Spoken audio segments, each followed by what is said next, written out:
নমস্কার বন্ধুরা, আজ আমি আমার আরও কিছু চিকিৎসা জীবনের কিছু এক্সপেরিয়েন্স নিয়ে আপনাদের সাথে আলোচনা করছি। আমার এই ছোট ছোট যে অভিজ্ঞতা, এই অভিজ্ঞতাগুলো যদি আমি আপনাদের সাথে শেয়ার করি, আমার মনে হয় যে আপনাদের চিকিৎসা জীবনে কিছুটা হলেও কাজে আসবে। সেই জন্যই আমি মাঝে মধ্যেই আমার এই ছোট ছোট অভিজ্ঞতাগুলো আপনাদের সাথে শেয়ার করি। আজকে আমি প্রথমে আলোচনা করব আমার এক পেশেন্ট, বয়স 27 বছর, ভদ্রমহিলা। ও দীর্ঘ বছর ধরে আমার চিকিৎসাধীন, যার ফলে ওর সমস্ত ডিজায়ার, অ্যাভারশন, মেন্টালিটি আমার কিছুটা জানা। বেশ কিছুদিন আগে লাস্ট চিকিৎসা করেছি আমি ল্যাকেসিস দিয়ে ওর পেটের একটি ব্যথা আমি সারিয়েছিলাম। যাই হোক, তারপর থেকে ভালোই ছিল। রিসেন্ট এসছে ওর মাথার যন্ত্রণা এবং মাথা ঘোরাচ্ছে।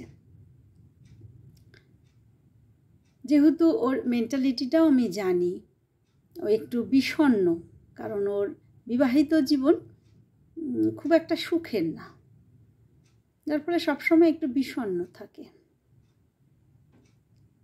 মাথার যন্ত্রণা এবং মাথা ঘোরা, এই জন্য একজন অ্যালোপ্যাথি চিকিৎসককেও দেখিয়েছে।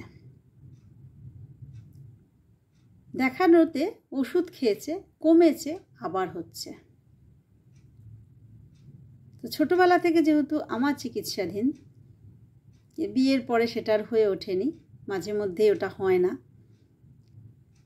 তো যেহেতু অ্যালোপ্যাথি ওষুধ খেয়ে কমলো না, ও বাপের বাড়ি এসে আমার কাছে চলে এলো ওর মাথার যন্ত্রণা নিয়ে। যাই হোক, আমি জিজ্ঞাসা করলাম মাথার যন্ত্রণার লক্ষণ। ওর মাথার যন্ত্রণা হচ্ছে মাথার বিভিন্ন সাইডে যন্ত্রণা করে উঠছে, কখনো ডান দিক, কখনো বাঁ দিক, কখনো কপালে, কখনো মাথার পেছনে, বিভিন্ন সাইডে মাথার যন্ত্রণা হচ্ছে। একভাবে এক জায়গায় থাকছে না, কিছুক্ষণের জন্য থাকছে, আবার চলে যাচ্ছে, আবার আসছে। এভাবে ওর মাথার যন্ত্রণাটা হচ্ছে, আর মাথা ঘোরাচ্ছে। তো আমি ওর এই বিষণ্ণ মনোভাব আর এইরকম শিফটিং পেইন, আমি সাজেস্ট করলাম ল্যাক্কানাইনাম। এবার ল্যাক্কানাইনামের ভার্টিগো আছে। তো আমি এবার যাচাই করলাম যে ভার্টিগোটা মেলে কিনা। হ্যাঁ, মিলে গেল। তার মাথা ঘোরায়, অথচ যখন সে শুচ্ছে মাথাটা বালিশে থাকলেও মনে হচ্ছে যেন তার মাথাটা বালিশে নেই, তার মাথাটা এতটাই ঘুরছে। তো তার যে ফিলিংস, যে শুয়ে আছে, তাও মনে হচ্ছে তার মাথাটা বালিশ টাচ করছে না। এই একটি মাত্র ফিলিংস, আর হচ্ছে মাথার যন্ত্রণায় শিফটিং পেইন। আমি এই দুটি মাত্র লক্ষণ দেখে ল্যাক্কানাইনাম 200 4টে ডোজ সাজেস্ট করেছিলাম। সকাল বিকেল করে দুবেলা, 2 দিন 4টে ডোজ। ভীষণ ভালো কাজ করেছিল। আমরা ল্যাক্কানাইনাম জানি, ল্যাক্কানাইনাম যখন হাঁটে মনে হয় যেন হাওয়ায় উঠছে, তার পা মাটিতে পড়ে না। যখন শুচ্ছে তখন মনে হয় যেন তার দেহটা বিছানা স্পর্শ করছে না। ল্যাক্কানাইনামের কিন্তু এটি ভীষণ গুরুত্বপূর্ণ লক্ষণ। আমি ওর মাত্র 2টো সিমটমস দেখে, শিফটিং পেইন আর বিছানায় শুলেও তার মনে হচ্ছে তার বালিশে মাথাটা লাগছে না, তার এই দুটি সেন্সেশনের উপর আমি ল্যাক্কানাইনাম দিলাম। ভীষণ ভালো কাজ করেছে। এবং আমায় কথা পর্যন্ত জিজ্ঞাসা করলো যে তুমি কি ওষুধ দিয়েছো, যে আমি এত অ্যালোপ্যাথি ওষুধ খেলাম, আমার মাথা যন্ত্রণা, মাথা ঘোরা কোনোটাই কমলো না। তো যাই হোক বন্ধুরা, এটাই আমাদের সাফল্যতা। নেক্সট আসছি আমার আরেকটি কেস। পেশেন্টটি হঠাৎ করে আমায় ফোন করলো, তার ভীষণ শ্বাসকষ্ট হচ্ছে। তো শ্বাসকষ্ট হচ্ছে কারণ আমি কিছুই খুঁজে পাচ্ছি না, কারণ সে কখনোই শ্বাসকষ্টে আগে ভোগেনি। সে নিঃশ্বাস নিতে পারছে না, তার কিছু ভালো লাগছে না, তার কাজে যাওয়ায় মন হচ্ছে না। তো আমি ইগনেশিয়া সাজেস্ট করলাম, কারণ আমি জিজ্ঞাসা করেছিলাম যে তোমার কি কারোর সাথে কোনো মনোমালিন্য হয়েছে বা কারোর কোনো কথায় তুমি আঘাত পেয়েছো? বললো হ্যাঁ, আমি আমার ওয়াইফের সাথে আমার একটু গন্ডগোল হয়েছে, তারপর থেকে আমার এই কষ্ট। তো যাই হোক, আমি এটি অ্যাকিউট হিসেবে ট্রিট করবার চেষ্টা করলাম। আমি ইগনেশিয়া 200 4টে ডোজ দিলাম। কিন্তু 1 সপ্তাহ হয়ে যাওয়ার পরেও তার কোনো চেঞ্জ হচ্ছে না। সে আমার চেম্বার থেকে অনেকটা দূরেই থাকে, তার ট্রেনে করেই আসতে হয়। তো আমি বললাম তাহলে তুমি চলে এসো, আমি ওভার টেলিফোনে এত কথা বলা যায় না। যাই হোক, সে বলছে সে ট্রেনে আসতে পারবে না, কারণ তার ভীষণ ভয় করছে, সে মরে যাবে, তার দম বন্ধ হয়ে যাবে ট্রেনে উঠলে, কিছুতে সে আসতে পারবে না।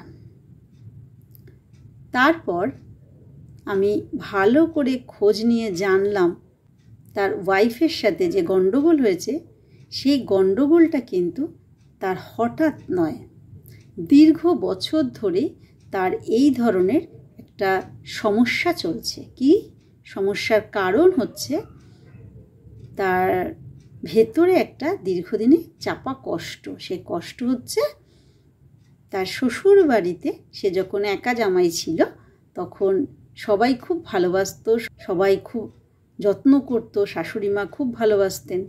কিন্তু দ্বিতীয় জামাই আসার পর সে আজ সেই যত্ন পাচ্ছে না। এই নিয়ে তার মনে ভীষণ কষ্ট, এবং এই কষ্ট শুধু চেপে রাখেনি, ওয়াইফের সাথে দিন ছাড়া গণ্ডগোল, ওয়াইফকে তার বাপের বাড়িতে যেতে দেয় না। তো বন্ধুরা, ইগনেশিয়া অ্যাকিউট হিসেবে কাজ করে, কিন্তু গ্রিফে, history of grief, phosphoric acid খুব ভালো কাজ করে।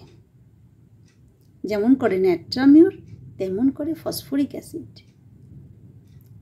আমি ওর যে দুঃখ, তার কারণটা আমি জানলাম। সে দীর্ঘ বছর ধরেই এই দুঃখ তার ভেতরে চেপে রেখেছে, আর হচ্ছে তার লক্ষণ হিসেবে এসছে সে কোনো কাজে যাচ্ছে না, তার শ্বাসকষ্ট হচ্ছে, কারোর সাথে মিশতে ভালো লাগছে না, তার মৃত্যু ভয় এসে যাচ্ছে। আমি এই দেখে ফসফরিক অ্যাসিড 50 মিলিসিমেলে 1 2 3 4 দিনে 2 বার করে, সকাল বিকেল দিনে 2 বার করে সাজেস্ট করলাম। পেশেন্ট খুব ভালো আছে। নেক্সট আসছে একটি অ্যাকিউট নি পেইন, হাঁটুর ব্যথা নিয়ে এসেছে। তেমনভাবে কিছুই লক্ষণ পাচ্ছি না, কিসে অ্যাগ্রাভেশন, কিসে অ্যামিউলেশন, কিছুই পাচ্ছি না। অ্যামিউলেশন শুধু একটাই পেলাম, কোনো কাপড় দিয়ে যখন মুড়ে রাখছে হাঁটুটা, তখন তার একটু আরাম পাচ্ছে। এই বৃষ্টি চলছে, ড্যাম্প ওয়েদার, তার আগে সেভাবে কোনোদিনও হাঁটু ব্যথা হয়নি, কিন্তু হঠাৎ করে এই বৃষ্টির ওয়েদারে তার হাঁটু ব্যথা হচ্ছে। তো এই ড্যাম্প ওয়েদারে অ্যাগ্রাভেশন একটা পেলাম। দ্বিতীয়টা পেলাম হচ্ছে কাপড় দিয়ে বা টাওয়েল দিয়ে সে যখন হাঁটুটাকে মুড়ে রাখছে তখন তার ভালো লাগছে, ওপেন রাখলে কষ্ট বাড়ছে। দুটো পেলাম। আরেকটা পেলাম যেটা আমি জিজ্ঞাসা করলাম, আপনি কিভাবে শুয়ে থাকতে ভালোবাসেন? পা দুটো ছড়িয়ে, দুদিকে ছড়িয়ে, হাত দুটো ছড়িয়ে শুতে ভালোবাসেন, নাকি পা ক্রস করে শুতে ভালোবাসেন? বলছে আমি সবসময় পা ক্রস করে শুয়ে থাকি। আমি যখনই শুই পা ক্রস করে শুই। পা ক্রস করে একটি পা আর একটি পায়ের উপরে তুলে শুলে আমার খুব আরাম লাগে, আমি খুব কমফোর্ট ফিল করি পা ক্রস করে শুলে। আর পা দুদিকে ছড়িয়ে শুয়ে থাকে কিন্তু প্ল্যাটিনাম। আমি দিলাম রডোডেনড্রন 200 8টা ডোজ। যেহেতু অ্যাকিউট কেস তাই দিনে 2বার করে 4 দিন 8টা ডোজ দিলাম। ভীষণ ভালো কাজ করলো। প্রথমে দেখলাম ড্যাম্প ওয়েদারেই তার এই হাঁটু ব্যথা বেড়েছে। দ্বিতীয়ত দেখলাম তার পায়ে কিছু কভার দিয়ে জড়িয়ে রাখলে ভালো লাগছে। তৃতীয়ত দেখলাম সে পা ক্রস করে শুতে ভালোবাসে। রডোডেনড্রনের একটি ভীষণ গুরুত্বপূর্ণ লক্ষণ হচ্ছে পা ক্রস করে শুয়ে থাকতে সে ভালোবাসে। খুব ভালো কাজ করেছে রডোডেনড্রন। নেক্সট আসছে অ্যাকিউট ফ্যারিঞ্জাইটিস। অ্যাকিউট ফ্যারিঞ্জাইটিসে ক্যাপসিকাম খুব ভালো কাজ করে। থ্রোটে একটা জ্বালা থাকবে আর ড্রাই ফিলিংস থাকবে, গলাটা শুকিয়ে যাচ্ছে এরকম একটা ফিলিংস থাকবে। আর এই জ্বালা ভালো লাগবে গরম পানীয়তে বা গরম জল বা গরম চা, এক্ষেত্রে ক্যাপসিকাম খুব ভালো কাজ করে। আমার একটি পেশেন্ট দিন ছাড়াই সে এই গলা জ্বালায় ভোগে। আমি আর্সেনিক দিয়েছি, ক্যান্থারিস দিয়েছি। এই আর্সেনিক এবং ক্যান্থারিস দেওয়ার পরেও আমি খুব একটা কাজ পাইনি। আমি তারপর সাজেস্ট করলাম ক্যাপসিকাম, খুব ভালো কাজ করেছে। আমার একজন পেশেন্ট পেসমেকার বসিয়েছে। পেসমেকার বসানোর পরে যাবতীয় যেমন ট্রিটমেন্ট হয় সব রকমই হয়েছে, সব রকম ওষুধ চলছে, কিন্তু তার একটা সমস্যা থেকেই যাচ্ছে যে ভীষণ প্যালপিটেশন হচ্ছে। তার এত প্যালপিটেশন যে সামান্য হাঁটতে পারছে না। আমার কাছে এসে প্রায় কেঁদে ফেলছে যে আমার এত বুক ধড়ফড় করছে যে আমি হাঁটতে পারছি না। ভদ্রমহিলার বয়স 70, ওনার পেসমেকার বসেছে, তো ওই রকম বুক ধড়ফড় করছে। আমি দিলাম কনভ্যালেরিয়া মাদার। কনভ্যালেরিয়া মাদার 15 ফোঁটা করে দিনে 2বার। বললাম 7 দিন খাবার পর আপনি রিপোর্ট করবেন। বন্ধুরা, অবাক করা রেজাল্ট।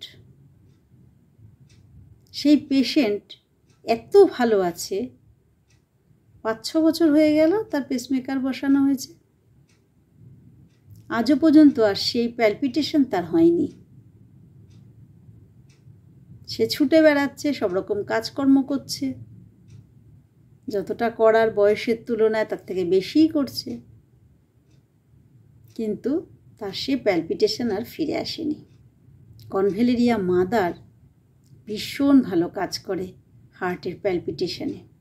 নেক্সট আলোচনা করছি একটি অ্যাকিউট ফিভার। আমার কাছে একজন পেশেন্ট এসছে, তার মূল সমস্যাই হচ্ছে জ্বর এবং কাশি। কাশির থেকেও হচ্ছে তার বুকে ব্যথা, ভীষণ বুকে ব্যথা আর জ্বর। একটু কাশতে পারছে না, কাশলেই বুকে ব্যথা করছে। তো যাই হোক, আমি কেস টেকিং করে জানতে পারলাম যে ওর জল পিপাসা একদম নেই, সারা রাত ঘুমিয়েছে, সারাদিন শুয়ে থাকতেই ভালো লাগছে, তার কোনো কাজ করতে ইচ্ছে করছে না।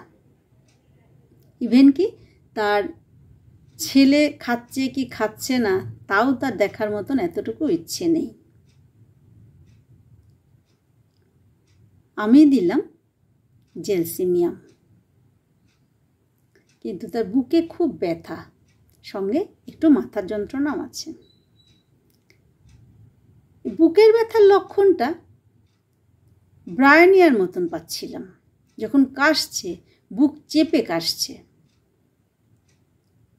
ড্রাই কাফ, কিন্তু আমি জল পিপাসা পেলাম না। পেলাম কি? জল পিপাসা নেই, ড্রাউজিনেস। আমি তাকে জেলসিমিয়াম দিলাম এবং সঙ্গে দিলাম ম্যানেজমেন্ট কি দিলাম? বললাম দিনে 3 বা 4 বার করে ভেপার নিতে হবে, কারণ তার ড্রাই কাফ, যার ফলে তার কাশলে বুকে ব্যথা করছে। এদিকে আমি ব্রায়োনিয়াও দিতে পারছি না, ব্রায়োনিয়ার অন্য কোনো সিমটমস আমি পাচ্ছি না। তার কোনো রকম জল পিপাসা নেই, তার স্টুলের কোনো সিমটমস আমি পেলাম না, কনস্টিপেশন পেলাম না। আমি জেলসিমিয়ামই দিলাম, সঙ্গে দিলাম ম্যানেজমেন্ট। পরের দিন তার কাশিও কমে গেল, জ্বরও কমে গেল। এই ম্যানেজমেন্টটা যে আমি দিলাম, যে এই ভেপার নিতে বললাম, এই ভেপার নেওয়াতে তার কাফটা খুব সহজেই লুজ হয়ে গেল, যার ফলে তার কাশতে গিয়ে যে বুকের ব্যথা, এটা কিন্তু কমে গেল। এছাড়াও আমি যে সকল পেশেন্টদের দেখি যে তারা সাইনোসাইটিসে ভুগছে, যে মেডিসিনই আসুক না কেন, আমি কিন্তু ভেপার সাজেস্ট করবই। আমি সবসময় অ্যাডভাইস দেব ভেপার নিতেই হবে, ভেপার না নিলে হবে না। ভেপার নিলে কি হবে? একদিকে আমি ওষুধ দিচ্ছি, যেমন কাজ করবে, তেমন ভেপার নিলেও ঠিক কাজটা তাড়াতাড়ি হবে। যাই হোক, পেশেন্ট খুব ভালো আছে। আরেকটি পেশেন্ট, তারই ছেলে, ভদ্রমহিলার ছেলে, সে এসেছে জ্বর নিয়ে। জ্বরে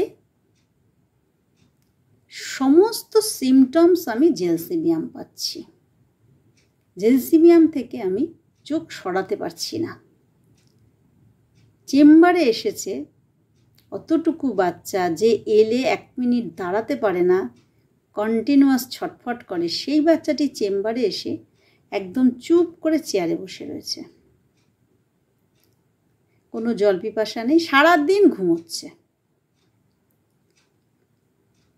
কিচ্ছু খাচ্ছে না। আমি জেলসিমিয়াম দিলাম, জ্বরটা সেরে যাচ্ছে, জ্বরটা কমে যাচ্ছে, সেরে যাচ্ছে বলবো না, জ্বরটা কমে যাচ্ছে। হয়তো সারাদিন খেলছে, বিকেল থেকে আবার জ্বর। জেলসিমিয়াম চলছে রিপিটেড ডোজে, 3 ঘন্টা অন্তর অন্তর। যাই হোক, 2 দিন এরকম গেল, এরকম অল্টার করছে। 2 দিন ওয়েট করলাম। ওয়েট করার পর দেখছি যে জ্বর পুরোপুরি যাচ্ছে না, কিছুক্ষণের জন্য থাকছে, আবার নিজে থেকে চলে যাচ্ছে। কিন্তু বাচ্চা দিনে দিন উইক হয়ে যাচ্ছে, খেলাধুলো করছে না। প্রথমে জ্বর সেরেছিল, একটু কমেছিল জ্বর, তখন খেলাধুলো করছিল, কিন্তু ধীরে ধীরে ও দুর্বল হয়ে যাচ্ছে, খেলছে না। 2 দিনে ও আর খেলাধুলোটাই বন্ধ হয়ে গেল। পেশেন্টকে আবার আসতে বললাম। আসার পর আমি ওকে দিলাম সালফার 200, 2 ডোজ। 2 ডোজ আমি কিন্তু দিলাম, রাতের বেলা একটা, সকালবেলা একটা। আর বললাম আমাকে ফোন করতে, যে সকালবেলা যে ডোজ, আমি 2 ডোজ দিয়েছিলাম, রাতে একটা, সকালে একটা। তো আমি বলেছিলাম যে রাতে যে ডোজটা খাবে, সকালবেলা 2nd ডোজ খাওয়ার আগে আমাকে যেন একটু ফোন করে। বন্ধুরা, রাত্রেবেলা একটা ডোজ খেয়ে শুয়েছে, তারপরে আর তার জ্বর আসেনি। সকালবেলা আমায় ফোন করেছে, আমি বললাম না, 2nd ডোজ লাগবে না। সালফারের একটা মাত্র ডোজে তার জ্বর চলে গেল। সব সিমটমস মিলে যাচ্ছে, কিন্তু জ্বর গিয়েও যাচ্ছে না, সর্দি গিয়েও যাচ্ছে না, পুরোপুরি যাচ্ছে না, কিছু থেকে যাচ্ছে। সেই ক্ষেত্রে একটি অ্যান্টিসোরিক দিলে ভীষণ ভালো কাজ করে, সেক্ষেত্রে সালফার। আবার সালফার দিয়ে কাজ চলছে কিন্তু কিওর হচ্ছে না। স্কিন ডিজিজ, আমারই এক পেশেন্ট স্কিন ডিজিজে ভুগছে, তো সালফার চলছে, ভালো আছে, কমে যাচ্ছে কিন্তু আবার ব্যাক করছে, কিছুদিন বাদে আবার ব্যাক করছে। সালফার 50 মিলিসিমেলে প্রায় 10-12 পর্যন্ত চালিয়েছি, কমেই গেছিল, আবার 2-4 মাস বাদে আবার ব্যাক করেছে। আবার আমি সালফার দিয়েছি, পরের পাওয়ারগুলো কমে যায়, আবার আসে। এবার আমি ভাবলাম না, আর সালফার দেওয়া যাবে না। আমি দিলাম সোরিনাম 1 mg, 4টে ডোজ। ভীষণ ভালো কাজ করলো। সালফারের কমপ্লিমেন্টারি হিসেবে সোরিনাম খুব ভালো কাজ করে। যদিও কিন্তু psorinum chilli patient, sulphur hot patient, সেক্ষেত্রেও সালফার কাজ করতে করতে যখন থেমে যায় তখন সোরিনাম ভীষণ ভালো কাজ করে। এই জ্বর সর্দির ক্ষেত্রে যেরকম সালফার কাজ করলো, তেমনি স্কিন ডিজিজের ক্ষেত্রেও সোরিনাম কাজ করলো সালফারের পরিপূরক হিসাবে। নেক্সট আসছি আরেকটি জ্বর, যে মেডিসিনটি আমি এই পর্যন্ত মাত্র একবারই ইউজ করেছি। সেই মেডিসিনটি হচ্ছে ক্যালাডিয়াম। পেশেন্ট জ্বরে ভুগছে, সন্ধ্যেবেলা হলে তার জ্বর আসে, আর জ্বর আসলে সে ঘুমিয়ে পড়ে, জ্বর ছেড়ে দেয়, সে ঘুম থেকে উঠে যায়। এই লক্ষণটা ক্যালাডিয়ামের পড়েইছি, কোনোদিন পাইনি পেশেন্ট এভাবে যে জ্বর আসলে ঘুমিয়ে পড়ছে, জ্বর শেষ সে আবার জেগে উঠছে। এই সন্ধেবেলা জ্বর আসছে সঙ্গে ঘুমিয়ে পড়ছে, ক্যালাডিয়ামের একটি একটি বিশেষ গুরুত্বপূর্ণ লক্ষণ। সঙ্গে ক্যালাডিয়াম একটু যাচাই করলাম, থার্স্টলেস। এই সন্ধেবেলা জ্বর আসা আমরা কিন্তু পালস, অ্যাকোনাইট এই মেডিসিনগুলোও পাই। অ্যাকোনাইটেও জলপিপাসা আছে, অনেকটা করে ঠান্ডা জল খায় বারে বারে, পরিমাণে অনেকটা। আর্সেনিক যেমন অল্প একটু বারে বারে খায়, অ্যাকোনাইট তা নয়, অ্যাকোনাইট ঠান্ডা জল অনেকটা করে খায়, বারে বারে খায়। আর ক্যালাডিয়াম থার্স্টলেস, সন্ধেবেলা বাড়ছে। থার্স্টলেস সন্ধেবেলা বাড়ছে, এটা কিন্তু আমরা আবার পালসেটিলাতেও পাবো। এবার আমি পালসেটিলা, ক্যালাডিয়াম কোথায় আলাদা করলাম? আলাদা করলাম, পেশেন্টকে জিজ্ঞাসা করলাম, তোমার কোনো গ্যাসের সমস্যা আছে, জ্বর হচ্ছে, কোনো ঢেকুর উঠছে? বলছে হ্যাঁ, আমার ঢেকুর ওঠে। পেশেন্ট নিজেই বলে আমার মনে হয় যেন পেটটা একদম শুকনো শুকনো হয়ে রয়েছে, ঢেকুর ওঠে ঠিক কিন্তু ভালো লাগে না, পেটটা মনে হয় যেন একটু শুকনো শুকনো লাগছে। আমি পেয়ে গেলাম ক্যালাডিয়াম।